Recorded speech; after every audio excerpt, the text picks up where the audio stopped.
Assalamualaikum warahmatullahi wabarakatuh.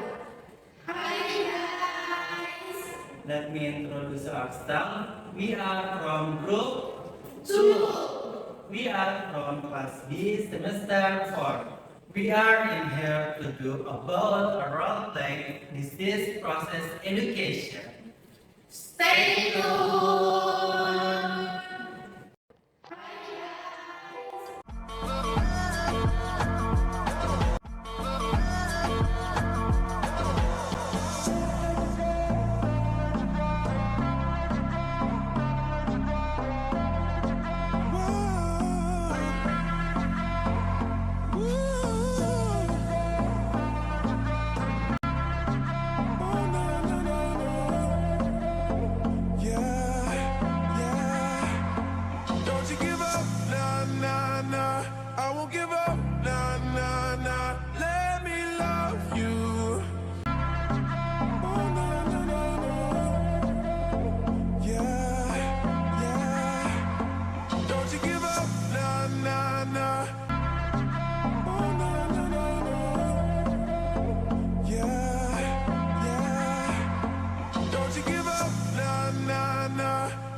Scenario to asterisk. Mrs. C, a 45-year-old woman, was admitted to the medical ward with complaints of burning, epigastric pain for the past 2 weeks. The pain usually occurs 1 to 2 hours after meals and sometimes wakes her up at night. She rates the pain as 6 out of 10. She reports nausea, bloating, and occasional vomiting. The patient also mentions that she frequently consumes non-steroidal anti-inflammatory drugs, NSAIDs, for chronic joint pain. She states that her appetite has decreased due to fear of pain after eating. Over the last month, she has experienced unintentional weight loss of approximately 3 kilograms on physical examination. The patient appears weak and slightly pale. Vital signs are as follows: temperature 37.5 degrees Celsius, blood pressure 165ths mmHg, pulse 96 beats, min, respiratory rate 20 breaths, min. The patient came to the hospital with complaints of burning epigastric pain for the past 2 weeks.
The patient was treated in the medical care room with other complaints, namely pain, usually occurring 1 to 2 hours after eating with a pain. Scale of a num out of 10. The patient stated that he often took non-steroidal anti-inflammatory drugs, NSAIDs, for chronic joint pain.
After looking at the patient's medical record, the nurse immediately went to the patient's room.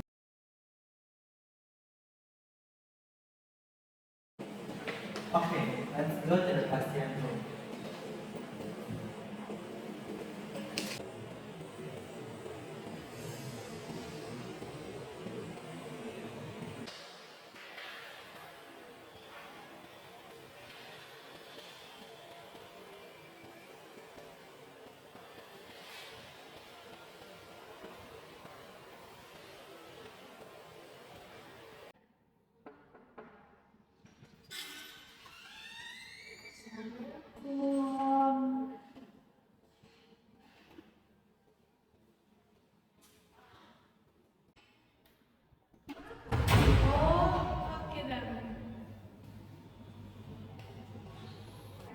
The nurse performs orientation and establishes a therapeutic relationship, BHSP, with the patient and family, as an initial step in nursing care to create a sense of safety and comfort.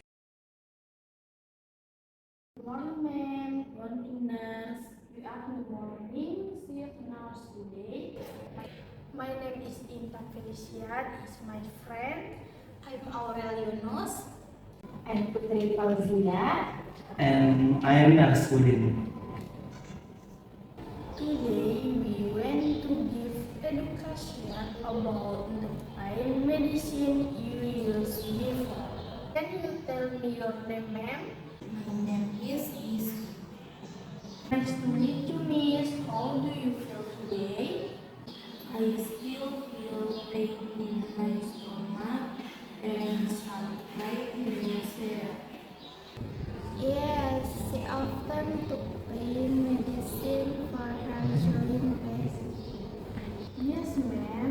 The doctor said you have peptic ulcer or a wound in the stomach. We want to explain about the NSAID medicine and its side effect. It will take about 10 to 15 minutes. Is this okay? Yes, it's okay, nurse. Thank you, ma'am. If something is not clear, please tell us. Next, The nurse will perform an observation by asking several questions to understand your condition and your previous use of pain medication. Miss, before this, did you often take pain medicine for your joint pain? Did you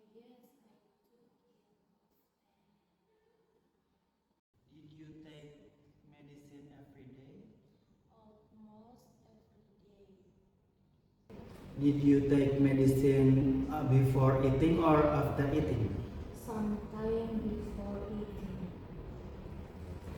And do you feel stomach pain, nausea, or burning in the stomach? Yes, sometimes my stomach feel painful.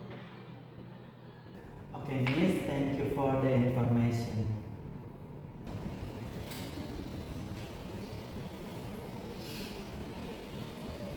Next, the nurse will provide therapeutic interventions to help reduce discomfort and improve the patient's condition and comfort. Ma'am, I will help you in a more comfortable position.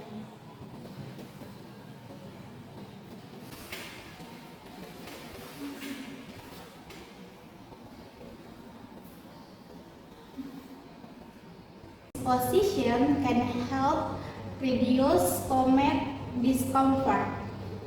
If you feel more pain, nausea, or discomfort, please tell us.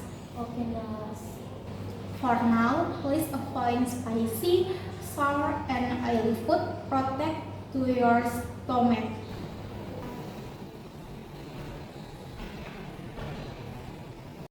Now, the nurse will provide education about the disease process caused by the use of NSAIDs, non-steroidal anti-inflammatory drugs, closing parenthesis, comma, which can affect the stomach. Ma'am, the medicine you take is called NSAID. Medicine is used to reduce pain and inflammation in the joints. Oh, I see. But if it is used too often for a long time, it can irritate the stomach. It can affect the ulcer, which is one in the stomach. So, the stomach pain may come from that medicine. Yes, it can be one of the cause. Some important things to remember: do not take NSAID without doctor advice. Take the medicine after eating and follow the corrections from the doctor. Okay, I understand. If you feel symptoms stomach pain, vomiting blood or black stool, please tell the nurse or doctor immediately.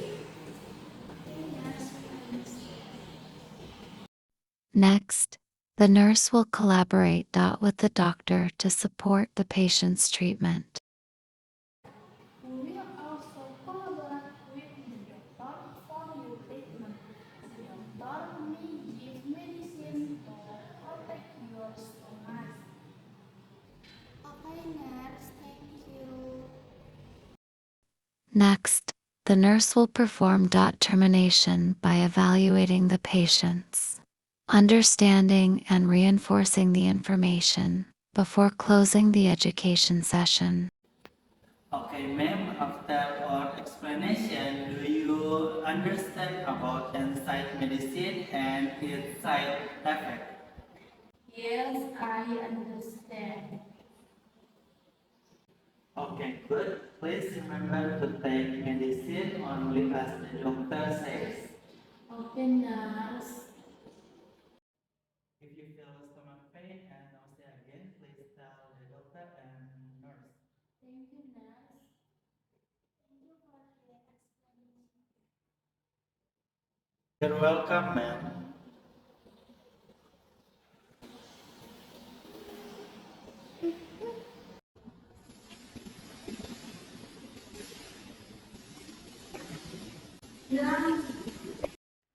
Peptic ulcer is a condition in which there is damage to the integrity of the gastrointestinal mucosa caused by irritation from gastric acid and other ochorogenic substances, which can lead to erosion of the mucosa and, if it becomes chronic, may progress to ulceration reaction the muscularis mucosa layer. Peptic ulcers mainly occur in the upper gastrointestinal tract, including the esophagus, stomach, and the proximal part of the duodenum. Helicobacter pylori infection is the primary cause of peptic ulcers. Helicobacter pylori is an acid-resistant microfilamentous flagellate spiral-shaped bacterium. Helicobacter pylori is a gram-negative bacterium found in the gastric mucosa. It can lead to gastritis and potentially develop into peptic ulcers and gastric cancer. These are various types of ulcers, the most common being peptic ulcers, which appear as a result of damage to the stomach lining, and duodenal ulcers, which are associated with excessive acid secretion by the stomach. Duodenal ulcer perforation can occur in patients with conditions such as duodenal ischemia, duodenal diverticular infection disease, and autoimmune conditions like Crohn's disease or intestinal inflammation, scleroderma, or an autoimmune disorder affecting connective tissue, causing it to thicken and harden, and abdominal vasculitis. Non-steroidal anti-inflammatory drugs or NSAIDs are used for joint pain relief and to reduce inflammation. Examples of NSAIDs such as aspirin and indomethacin can cause side effects in the stomach. If taken over a long period, they can lead to gastric ulcers.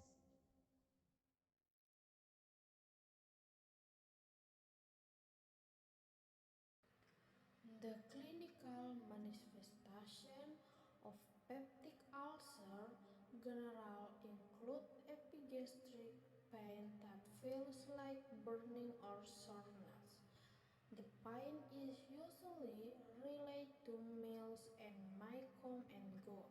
Other symptoms include nausea, bloating, early state, vomiting, decreased appetite, and in chronic condition, gastrointestinal bleeding may occur. Complication of peptic ulcer can occur if the condition is not properly treated. The explanation is as follows. First, gastrointestinal bleeding is the most common complication. The ulcer can erode blood vessels in the wall of the stomach or duodenum, causing bleeding. This condition may be indicated by vomiting blood or bilateral stool. If the bleeding is severe, the patient may develop anemia or even shock. Second, perforation. A hole in the stomach or duodenal wall may occur when the ulcer becomes deeper and penetrates a layer of the organ wall. This allows lung contact to leak into the abdominal cavity and can lead to a serious infection such as peritonitis. It is usually marked by sudden and severe abdominal pain along with a rigid abdomen. Third, penetration. Penetration into surrounding organ happens when the ulcer extends beyond the stomach wall and affects nearby organs such as the pancreas or liver. This condition causes persistent pain that often does not improve even after taking medication. Fourth, obstruction.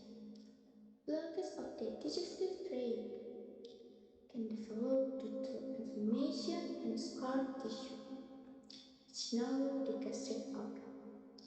As a result, food cannot pass easily from the stomach, leading to repeat vomiting, a feeling of fullness, and weight loss. Peptic ulcer disease can be done by avoiding excessive use of pain relievers such as ibuprofen, not smoking, and avoiding alcohol consumption, maintaining regular eating patterns, and avoiding foods that may irritate the stomach, such as spicy and acidic foods, managing stress properly because stress can increase stomach acid production, and detecting and treating infection caused by Helicobacter pylori.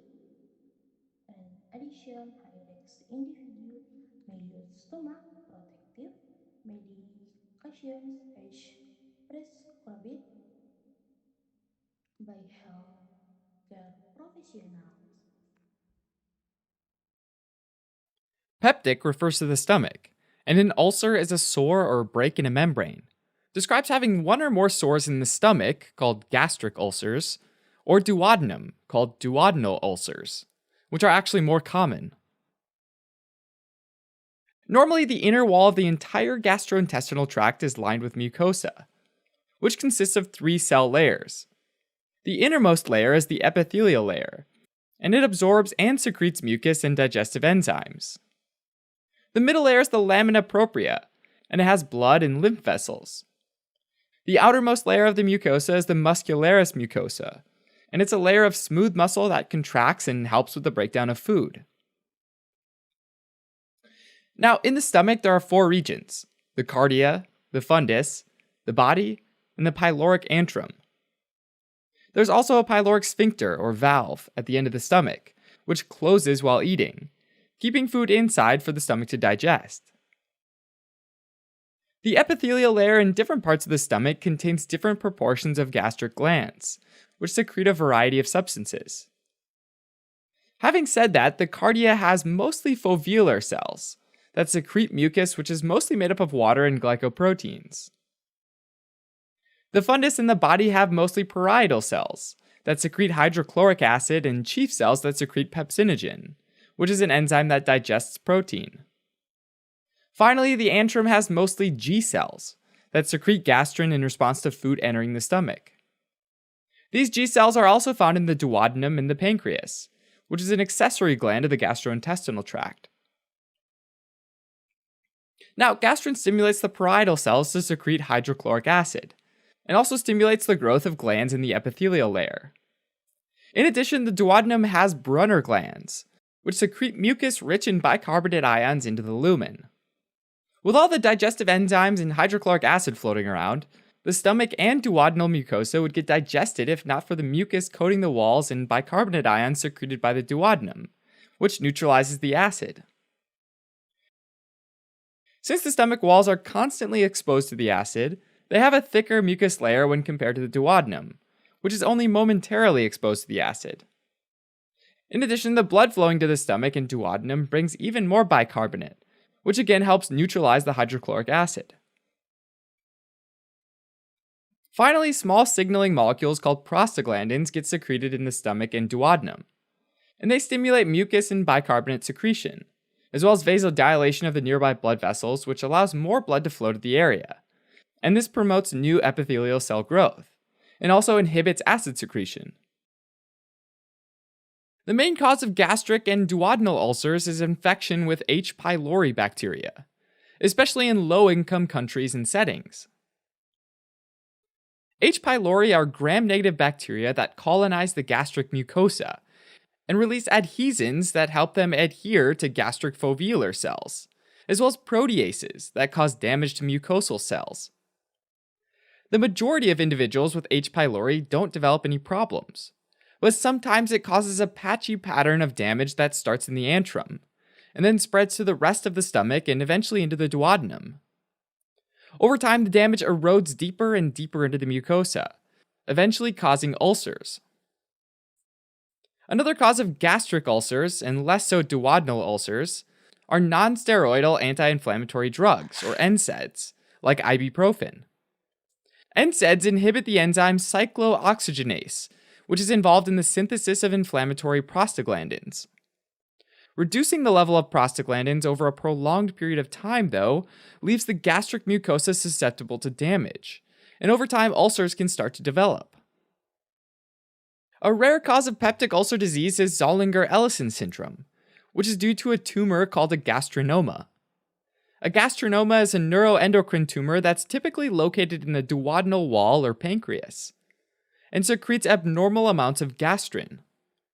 Excess gastrin stimulates parietal cells to release excess hydrochloric acid, which overwhelms normal defense mechanisms and allows ulcers to develop in the first portion of the duodenum, or even in the distal duodenum or jejunum.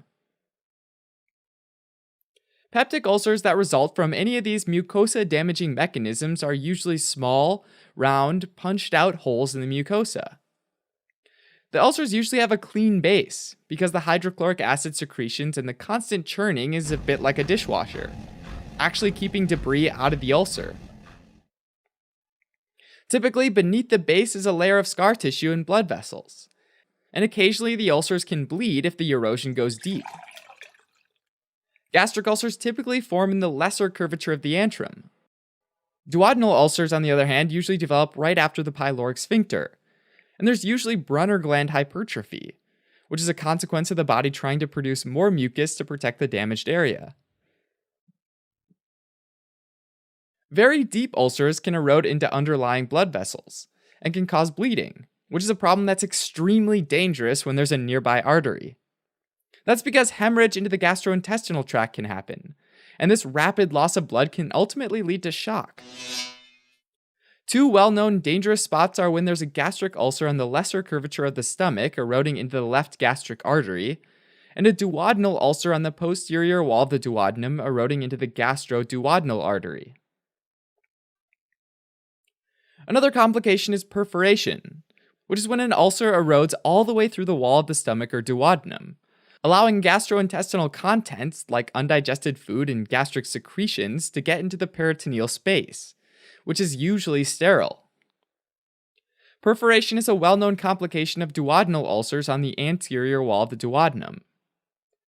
When they perforate, air starts to collect under the diaphragm, irritating the phrenic nerve and sending referred pain up to the shoulder. Finally, and very rarely, long-standing duodenal ulcers near the pyloric sphincter can sometimes have so much edema or scarring that they obstruct the normal passage of gastric contents into the intestines, resulting in gastric outlet obstruction. And this can quickly lead to nausea or vomiting since the food literally can't get by. The main symptom of gastric and duodenal ulcers is epigastric pain, which is an aching or burning in the upper abdomen. Other symptoms are bloating, belching, and vomiting. Classically, gastric ulcer pain increases while eating a meal due to the physical presence of the food, as well as the hydrochloric acid production stimulated by the process of eating. On the other hand, duodenal ulcer pain decreases while eating a meal. This might be why gastric ulcers are associated with weight loss, while duodenal ulcers are associated with weight gain. Peptic ulcers can be diagnosed with upper endoscopy, which is when a tube is snaked through the esophagus, into the stomach, and then the proximal duodenum in order to see the ulcer itself.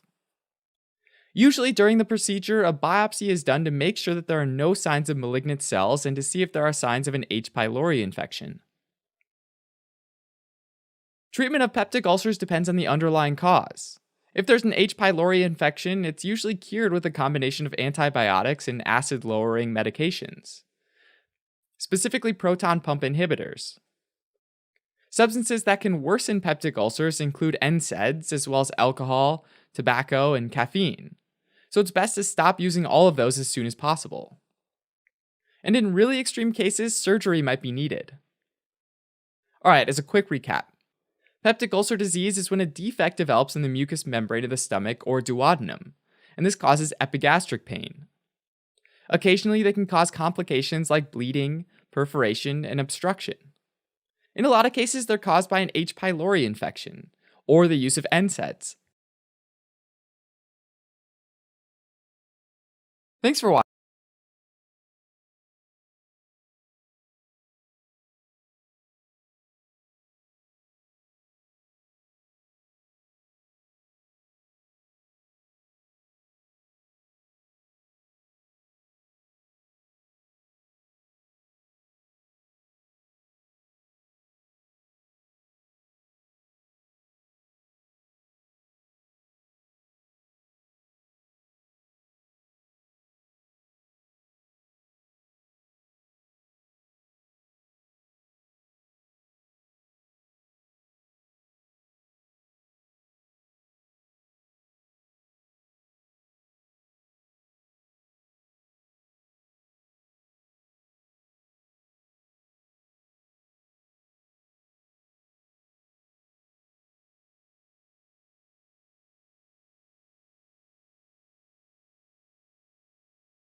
Based on the data in the case scenario and the patient's reported complaints, the medical diagnosis is peptic ulcer.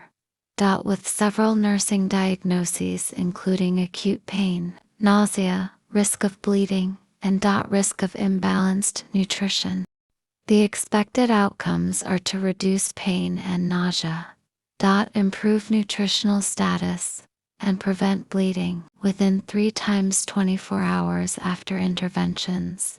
The patient is expected to have less pain, better sleep, reduced nausea, increased appetite, and improved weight. The patient should also understand risk factors and adhere to the prescribed therapy. Interventions include pain management, disease education, and medication side effect management to reduce acute pain, nausea, and vomiting are managed through appropriate care. Bleeding risk is addressed through prevention and monitoring. Nutritional energy management are implemented to improve intake, maintain energy balance, and support the patient's overall recovery. The winner takes it!